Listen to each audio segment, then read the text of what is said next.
Kita nak browsing satu vacuum yang besar ni, Bustech Vacuum Cleaner Wet and Dry. Spek dia rated voltage 220 240 volt, rated power dia 1800 watt. Biasa kalau vacuum yang besar-besar ni korang letak kat rumah ke car wash memang banyak pakai lah. Macam-macam dia bagi ni. Ni dia punya hose. Okey, ni barang dia. Tak ada barang damage guys. Dia punya wire pun panjang, menggunakan UK plug guys. Untuk sebelah dalam dia punya filter, ada sampah banyak nanti korang boleh buangkan saja. Okey, dia bagi flexible hose dia ni. Ni untuk korang punya kapet. Dia ada bagi 4 biji ni. Dia punya roda ni nanti korang boleh pasang kat bawah dia ni. Senang lah, bila ada roda nanti korang nak vacuum rumah, tinggal tolak saja. Cara nak pasang dia, korang jangan masukkan je.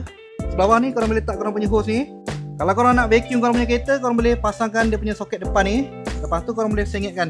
Kalau nak gunakan brush, boleh gunakan ni. Kat depan ni dia ada button on off. Kita on kan. Memang kuat guys. Memang terbaik lah. Kalau korang nak vacuum korang punya kapet rumah tu, korang boleh pasangkan dia punya ni.